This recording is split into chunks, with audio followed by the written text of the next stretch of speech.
Hello guys, कैसे हैं आप सभी लोग। स्वागत है आपका लेवल अप एयर के एपिसोड नंबर 212 में। तो चलिए इसके एक्सप्लेनेशन को स्टार्ट करते हैं। वैसे मैं ये वीडियो कल डालने वाला था, पर किसी की प्रॉब्लम की वजह से मैं कल नहीं डाल पाया। तो जैसे कि हमने लास्ट एपिसोड के एंड में देखा था कि जो एरिक होता है वो उसको इतनी जोर से पटक के मारते हैं कि नीचे की जो धरती होती है उसमें क्रैक पड़ जाते हैं और वो बाउंस बैक हो जाता है। बिशप कहता है आखिर ये हुआ क्या, ये इस इंसान के बच्चे ने यहाँ पे ऐसे ही स्पेस में क्रैक डाल दिया जो कि लॉर्ड आर्मफ्रेंस की क्रिएशन है। आखिर इस बंदे के पास भला कितनी पावर है, आखिर तुम हो कौन। ये जो पर्सन है इसके पास 20 साल की EXP की पावर, यानी कि इसके पास 20 साल तक की पावर जो कि इसके पास आई है। बिशप कहता है भले इसके पास पावर है जो कि इसने बहुत टाइम पहले से जनरेट करके रखी हुई थी और उसको वो मतलब ग्लिच सिस्टम की वजह से जो पावर मिली है उसकी वजह से भी ये इतना पावरफुल तो नहीं हो सकता। आखिर इसके पास इतनी पावर कैसे आ सकती है। हुलियन कहती है ये रही एरिक की ट्रू पावर, इसको तुम EXP से डिटरमाइन नहीं कर सकते और पता नहीं कर सकते EXP से। हमारा जो बिशप होता है उसको तो गुस्से पे गुस्सा ही जारी होती है, क्योंकि हमारा जो एरिक होता है वो उसको बार बार सरप्राइज दे रहा होता है और उसके हमले को ब्लॉक करता है और डिस्ट्रॉय भी कर देता है। इस वजह से आर्चबिशप को बहुत ज्यादा गुस्सा आती है। आर्चबिशप आगे बढ़ता है एरिक के ऊपर हमला करने के लिए। एरिक भी जंप करता है। यहाँ पे जो बिशप होता है वो बिल्कुल वैसे ही हमला करता है जैसे पास्ट टाइम पे जब एरिक वो वुल्फ्स के साथ लड़ता था उसी माउंटेन के ऊपर। इसी वजह से एरिक को बहुत ज्यादा एक्सपीरियंस होता है और इस सब की फाइट का सबसे ज्यादा एक्सपीरियंस होता है। उसको पता है कि हमले कहाँ से आएंगे, तो वो यहाँ पे ब्लॉक भी कर देता है और बिल्कुल रोक देता है। साथ ही एरिक को दिखाते हैं जो कि जितने भी उसने हमले किए होते हैं उन सब के हमलों को वहाँ पे वो काट भी देता है अपने ऑरा के जरिए। और पास आके जो होता है वो बिशप की एक लात मारता है। एक लात के साथ ही वो उसको बहुत ज्यादा पीछे की तरफ धकेल देता है। खेलने के साथ उसके जितने भी हाथ होते हैं बिशप के, वो सभी को अपने ऑरा ब्लेड से काट भी देता है, जिससे जो हमारा बिशप होता है उसको बहुत ज्यादा गुस्सा आ जाती है और कहता है कि तुम ट्रू वॉरियर हो ही नहीं, तुम बस ऐसा हो।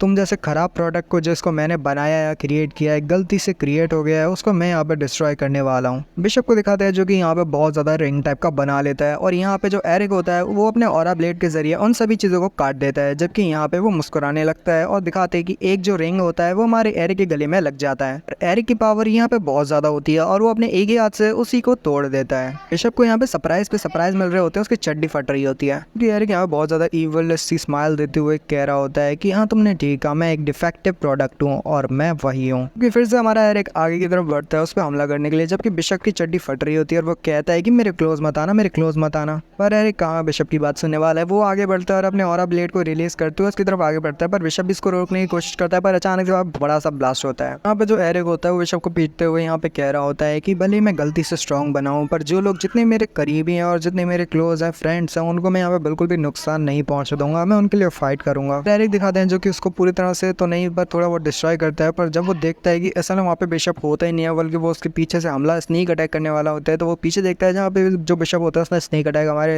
एरिक के ऊपर कर दिया होता है। स्नीक अटैक होता है वो मतलब एरिक की तरफ आगे की तरफ बढ़ रहा होता है, पर एरिक जो होता है वहाँ पे उसको ब्लॉक कर लेता है। उसको ज्यादा कोई मुश्किल नहीं होती है। जो बिशप होता है वो बहुत ज्यादा ताकत लगा के हमारे एरिक के ऊपर हमला कर रहा होता है और बहुत ज्यादा प्रेशर के साथ उस पर हमला करता है। यहाँ तक कि जो हमारा एरिक होता है उसको ज्यादा मुश्किल नहीं हो रही होती, पर वहाँ पे वो जो अटैक रहता है बिशप को वो पूरी तरह से ब्लॉक हो जाता है। यानी एरिक ने उसको ब्लॉक कर दिया होता है और वो जो अटैक रहता है वो आपस में इधर उधर टकरा रहा होता है उसी स्पेस से। यानी कि हमारे जो ऑम्फ्लेस ने जो लॉर्ड ऑम्फ्लेस ने जो शील्ड बनाई थी, स्पेस बनाई थी, उसके ऊपर आपस में टकरा रहा होता है और वहाँ पे कुछ भी नहीं हो रहा होता। तो दिखाते हैं वो आसपास में टकरा के वो बिशप के ऊपर ही लग जाता है। जब बिशप कहता है कि ये हो कह रहा है, इधर उधर क्यों टकरा रहा है, कि ऐसा कैसे हो सकता है। फिर उसे तभी वहाँ पे गॉडेस ऑफ प्रॉफिट दिखती है, यानी हमारी हुलियन। तो वो कहता है शायद इसकी वजह से, और मेरे को यहाँ पे इसको जल्दी से रोकना होगा वरना इसकी वजह से प्रॉब्लम हो जाएगी और मैं यहाँ पे मारा जाऊंगा। वो जल्दी से आगे बढ़ते हैं हमारे हुलियन की तरफ, हुलियन के ऊपर हमला करने के लिए। पर तभी दिखाते हैं एरिक वहाँ बीच में से आ जाता है और कहता है कि तुमने जैसे कि कहा था कि मैं एक डिफेक्टिव प्रोडक्ट हूँ, तो अब तो मैं दिखाता हूँ एक डिफेक्टिव प्रोडक्ट की पावर क्या होती है। और एरिक ने जो अपना हाथ होता है उसके मुंह के अंदर रखा होता है और वहाँ से वो डिफेक्टिव प्रोडक्ट की पावर दिखाने लगता है, यानी कि वो अपनी पावर दिखा रहा होता है और ऑरा ब्लेड को या ऑरा पावर को उसके अंदर ही यूज करता है। जब वो उसके अंदर ही यूज करता है तो वहाँ पे इतना बड़ा ब्लास्ट होता है कि भाई क्या ही बताऊँ। अब जो आर्क बिशप होता है उसकी चड्डी फट जाती है और वो पूरी तरह से मतलब बीच में से कट सा जाता है थोड़ा बहुत, और उसके खून निकल रहा होता है जिससे कि वो बहुत ज्यादा डैमेज हो। एरिक ने वहाँ पे अपनी बहुत ज्यादा पावर खड़ी कर दी होती है। जब दिखाते हैं वहाँ पे उसने बड़ा सा धमाका किया होता है अपने ऑरा के जरिए, तो उसके जो हाथ की उंगलियां होती है वो भी बहुत ज्यादा डैमेज होती है और मतलब सारी इंजर्ड होती है। और यहाँ पे जो हमारा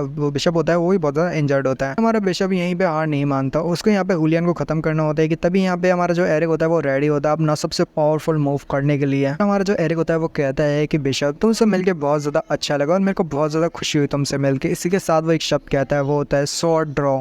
क्रॉस इम्पैक्ट। और जैसे वो क्रॉस इम्पैक्ट कहता है तो इस मूव के बारे में आप सब लोग जानते हो, वो यहाँ पे इतनी तेजी से हमारे जो बिशप होता है उसके आगे गुजर जाता है, बिशप तक को पता नहीं चलता। और यहाँ पे जो बिशप होता है वो जब उसके पीछे आ जाता है तो वहाँ पे बस एक क्रॉस इम्पैक्ट दिखाया जाता है और धीरे धीरे करके वो कटने लगता है और बीच में से वहाँ से उसके जो होता है और टाइप का कुछ क्रिस्टल टाइप का बनने लगता है, यानी कि जो हमारे एरिक ने हमला किया था वो बहुत ज़्यादा पावरफुल था। जो हमारा बिशप होता है वो धीरे धीरे करके खत्म होने लगता है और एरिक को दिखाता है जो कि एक स्टाइल सब पोज देता है और यहाँ पे वो उसको मार डालता है। तो वो साथ ही उससे दूर जाने के बाद कहता है कि मैं उम्मीद करूंगा कि हम दोबारा कभी फ्यूचर में ना मिले तो बेहतर है। एरिक का जो क्रॉस इम्पैक्ट रहता है उसकी जो पावर रहती है वो लॉर्ड ऑम्फ्लेस के शील्ड की दूसरी तरफ भी चली जाती है, यानी कि जो एरिक की पावर है वो बहुत ज़्यादा है। यहाँ तक कि जो ऑम्फ्लेस की शील्ड है वो भी उसे नहीं रोक पाई, यानी कि ऑम्फ्लेस का स्पेस। वहाँ पे बस हमें एक बड़ा सा धमाका दिखाया जाता है। इसी के साथ ही वाला एपिसोड यहीं पे खत्म हो जाता है। ये वीडियो एंजॉय लाइक अगर आपको पसंद आता है तो मिलते हैं अगले वीडियो में।